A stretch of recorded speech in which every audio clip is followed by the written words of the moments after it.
Hello Ekadashi आणि दुप्पट खाली सोयाबीनची भाजी बनवली होती, तर ते मी जे साबुदाणा नक्की तुम्ही पण करून बघा. हॅलो, स्वागत आहे तुमचं माझ्या एका नवीन ब्लॉगमध्ये. तर इथं बघा कपडे वाळत घालतो त्या दोरींवर पाणी कसं थेंब असे मोत्यासारखे थेंब दिसत आहेत. जसं काही ते दव पडतं ना सकाळी किंवा अळवाच्या पानावर दिसतं तसं दिसतं, म्हणून मी ते एक छोटासा शॉर्ट घेतला. वाटलं की त्याचा शॉर्ट घ्यावा म्हणून मी घेतला. ऐश्वर्याने नाश्त्यासाठी आज खिचडी बनवली होती. खरं तर आषाढी उद्या आहे, पण मला एक रेसिपी बनवायची होती म्हणून मी साबुदाणा भिजवला होता. तर त्याच्यातली थोडीशी तिने खिचडी बनवली होती नाश्त्यासाठी. बाहेर बघा, बाहेर पाऊस येतच आहे. पाऊस सुरू आहे, अधूनमधून येतोय अधूनमधून थांबतोय असं आहे. नंतर बाई येणार नव्हती म्हणून मी कचरा काढायला लागलेली आहे, घरात झाडून घेत आहे. आणि कपडे दिसत आहेत बेडवरती, त्याचे पण घडी घालायचे आहेत, अजून घड्या घातलेल्या नाही आहेत. आणि पावसामुळे असे पूर्ण कपडे असे वाळत नाहीत. ते किती जरी हातात घेतले तरी गार किंवा असे ओलसरच वाटतात, म्हणून घरात सगळीकडे कपडे असतातच. तर ते नंतर घडी करून घेणार होते, तर अगोदर म्हटलं देवपूजा वगैरे करायच्या अगोदर झाडून घ्यावं. ऐश्वर्याचं किचनमध्ये स्वयंपाक वगैरे चालू आहे. आणि नंतर डायरेक्ट दुपारी आलेली आहे मी किचनमध्ये. हॅलो नमस्ते.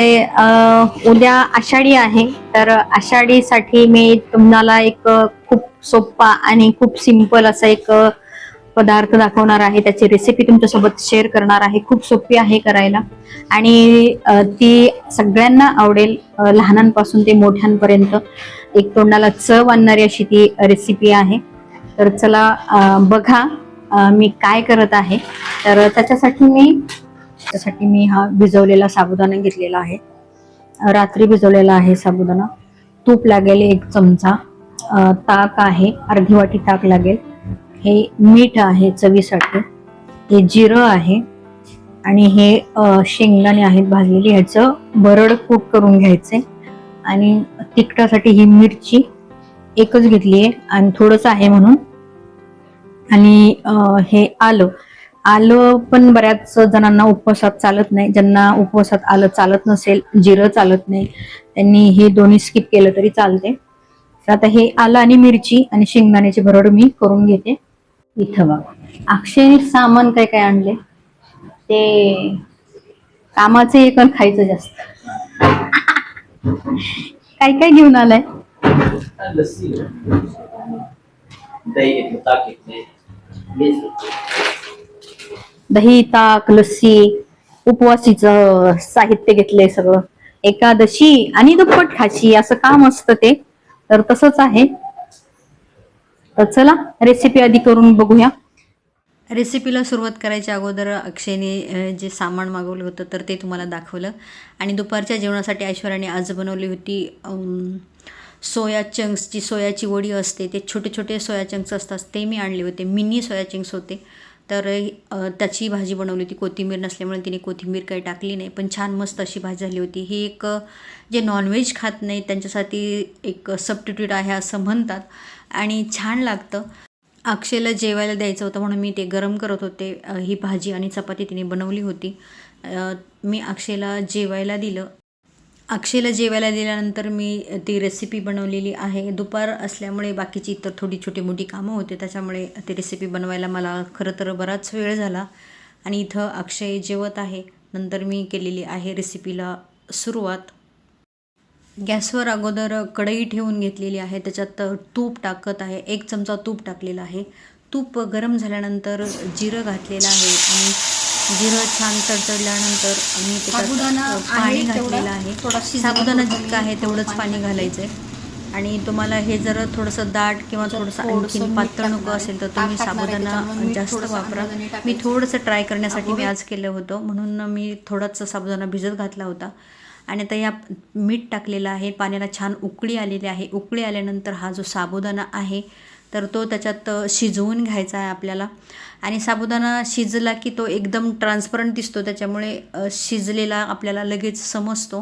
त्याच्यातच मी त्या मिरची आणि आलं जे आहे तर ते टाकून घेतलेलं आहे आणि नंतर ते पण थोडंसं उकळून घेतलं. आणि साबुदाणा आता छान शिजलेला आहे. साबुदाणा शिजलेलाच आहे आणि गॅस पण चालू आहे. तेव्हाच मी हे अर्धा कप, हे 1 कप ताक होतं पण त्याच्यातलं मी अर्धा कपच ताक वापरलेलं आहे आणि छान हलवून घेतलं. तर आता हा पदार्थाला मी नाव काय देऊ ते मला काही समजत नाही.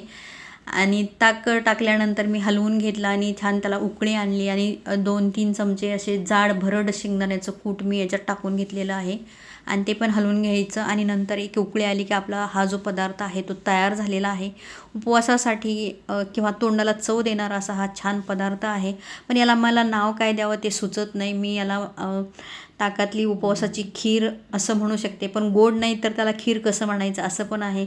लापशी तुम्ही म्हणू शकता. लापशी जर करायची असेल तर तिला आणखीन थोडंसं जास्त साबुदाणा पाहिजे, तर लापशी हे नाव तुम्ही देऊ शकता. पण आंबट खीर किंवा आंबट खीरच याला म्हणू शकते मी काय नाव देऊ हे मला काही समजत नाही. तुम्ही मला एखादं नाव या पदार्थाला तुम्हाला जर सुचत असेल तर नक्की कमेंटमध्ये मला लिहून पाठवा की याला मी नेमकं काय नाव देऊ ते.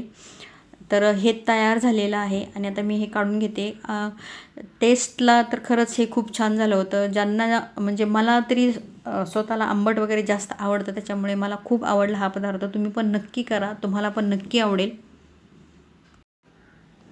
नंतर हा पदार्थ झाल्यानंतर ह्या बघा, हे योगा बारचे ओट्स आहेत. ओट्स पण मी नेहमी खातच असते, पण यावेळेस अक्षयने हे योगा बारचे ओट्स घेतलेले आहेत. मी नेहमी सफोला किंवा क्विकरचे ओट्स खात असते, पण पहिल्यांदा अक्षयने थोडं वेगळं काहीतरी ट्राय करायचं म्हणून हे त्याने घेतले होते. आणि इथं नेहमीप्रमाणे माझं माईक होता, पण मी ते ॲडॉप्टर असतं ते फोनला जोडलं नव्हतं, त्याच्यामुळे आवाज येत नव्हता. मग माझी ती बडबड सुरू आहे आणि आवाज काही आलाच नाही. तर असं माझं नेहमीच होत असतं. तर असू द्या चला. तर हे ओट्स आहेत, तर ते कसे आहेत ते मी अजून केलेच नव्हते, आज पहिल्यांदाच करत आहे. तर ते आधी मी या बरणीत कट करून मी ती बरणी भरून ठेवते. आणि छान आणि मस्त असे हे ओट्स आहेत. अगदी म्हणजे अख्खे गहू असतात तसे हे दिसत आहेत. शिजायला ह्या ओट्सला थोडासा वेळ लागला याच्या मानाने. म्हणजे मी सफोला किंवा क्विकर्सचे जे ओट्स वापरते त्याच्या तुलनेत बघितलं तर हे ओट्स शिजायला फार वेळ लागला.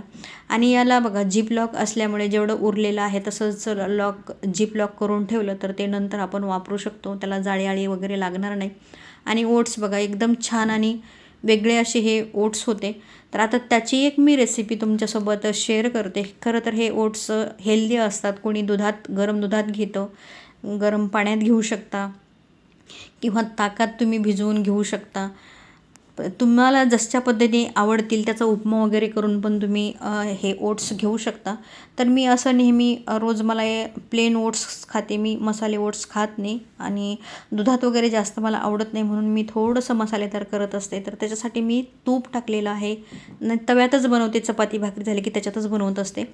तूप टाकलेलं आहे 1 चमचा. त्याच्यात जिरं घातलेलं आहे, थोडीशी हिंग, हळद टाकलेलं आहे. कोथिंबीर मी बऱ्याचदा पदार्थात तेलातच परतत असते. वरून टाकण्यापेक्षा मला तेलात जो त्याचा स्वाद असतो तो आवडतो, म्हणून मी तेलात कोथिंबीर टाकलेली आहे. गाजर टाकलेलं आहे.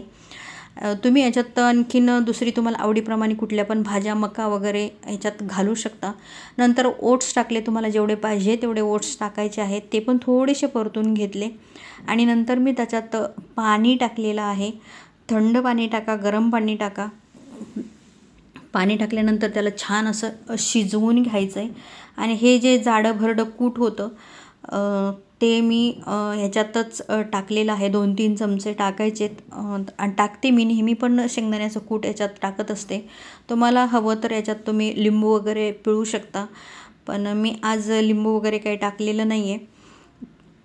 आणि आता हे ओट्स छान शिजवून घेतलेले आहेत. गाजर घातलेलं आहे मी त्याच्यात. ओट्स बघा एकदम छान शिजलेले आहेत. आणि ते शिजले तरच ते छान लागतील, नाहीतर मग ते दाताखाली कचकच असे लागतील. तर हे मी बनवलेलं ताकातलं उपवासाचा पदार्थ मला तर खरंच खूप आवडला, कारण मला आंबट पदार्थ आवडतात. नक्की तुम्ही पण करून बघा. छान झालेलं आहे. आणि हे आहे ओट्स. हे बघा, ओट्स पण हे ओट्स छान आहेत. सफोला किंवा क्विकर पेक्षा हे ओट्स छान आहेत. आणि मी नेहमीच खात असते ओट्स, पण हे जास्त चांगले वाटले मला ओट्स. छान झाले.